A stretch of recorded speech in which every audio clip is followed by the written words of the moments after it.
Today I started my first class on YouTube, class 7 chapter 6 कोणों के युग्म। इसमें हम लोग मुख्यतः पूरक कोण और लंब पूरक कोण के बारे में जानेंगे। पूरक कोण जो होता है वो 90 डिग्री का होता है।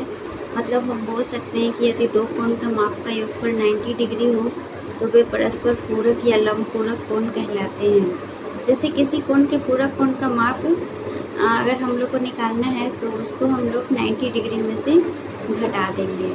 जैसे मान लीजिए यहाँ पे एंगल ए इक्वल टू दिया हुआ है 24 डिग्री और angle B equal to 66 degree. तो कैसे पता चलेगा कि ये पूरक कोण है या नहीं? तो इसके लिए हम लोग दोनों को जोड़ देंगे। जब जोड़ेंगे angle A plus B equal to 90 degree हो जाएगा। इसी तरह से ऋजु पूरक कोण होता है। ऋजु पूरक कोण का मतलब होता है 180 डिग्री में से घटाना। मतलब यदि कोणों के मापों का योगफल 180 डिग्री हो तो वे परस्पर समपूरक या अनुपूरक या ऋजु पूरक कोण कहलाते हैं। तो ये आप याद कर सकते हैं कि ऋजु पूरक कोण, अनुपूरक और समपूरक तीनों एक ही हैं। जैसे यहाँ 78 डिग्री और 102 डिग्री है, तो जब हम लोग 78 और 102 को जोड़ेंगे तो 180 आ जाएगा। मतलब एंगल ए और एंगल बी दोनों बराबर हैं। इसी तरह से हम लोग आज इतना ही पढ़ेंगे, फिर आगे चलकर हम लोग आसन कोण और संलग्न कोण को भी पढ़ेंगे। तो अभी हम लोग पढ़े हैं लंब पूरक कोण और ऋजु पूरक कोण, तो उससे रिलेटेड क्वेश्चंस को देखते हैं। तो चैप्टर के क्वेश्चंस मैंने कॉपी में लिख दिया है और मैं इसके माध्यम से आपको बताना चाहूँगी। जैसे देखिए यहाँ पे फर्स्ट क्वेश्चन बोल रहा है कि निम्नलिखित माप के कोणों के लंब पूरक कोण ज्ञात करें।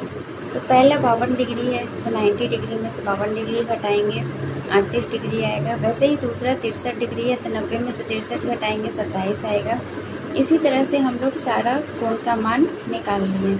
उसी तरह से दूसरा है, बताइए निम्नलिखित माप के कोणों के ऋजु पूरक कोण का माप क्या होगा। तो ऋजु पूरक कोण हम आपको बताए थे कि ऋजु पूरक और समपूरक दोनों एक ही होता है। तो हम लोग 120 डिग्री दिया हुआ है, तो 180 में से 120 घटाएँ 60 आया, फिर 180 में से 70 घटाएँ 110 आया। इसी तरह से हम लोग ऋजु पूरक कोण का माप निकाल लेंगे। इसके बाद हम लोग इससे संबंधित एक और प्रश्न को हल करते हैं। प्रश्न है कि उस कोण की माप याद करें जो अपने समपूरक कोण का 5 गुना है। 5 गुना है कहने का मतलब है कि हम लोग को कोण का मान पता नहीं है, तो कोण का मान मान लेते हैं। तो माना कि अभिष्ट कोण का माप है x डिग्री, तो x डिग्री कोण समपूरक कोण का 180 डिग्री माइनस x डिग्री हो जाएगा। तो इसको हम लोग इस तरह से भी लिख सकते हैं 180 माइनस x डिग्री। प्रश्न के अनुसार चलेंगे। अब x इक्वल टू हमारा कितना गुना था, 5 गुना, तो 5 से गुना कर देंगे। कोण कितना है 180 माइनस x, तो 180 माइनस x लिखेंगे। अब x बराबर हो जाएगा, इसको गुना करिए 180 को 5 से, तो 900 माइनस 5x, तो 5x प्लस 5x 6x और फिर यहाँ 900 हो गया। तो x इक्वल टू 900 बाई 6, यानी कि इसको जब हम लोग काटेंगे तो 150 डिग्री आएगा। इसी तरह से दूसरा क्वेश्चन है, उस कोण की माप क्या है जो अपने समपूरक कोण का 3 गुना है।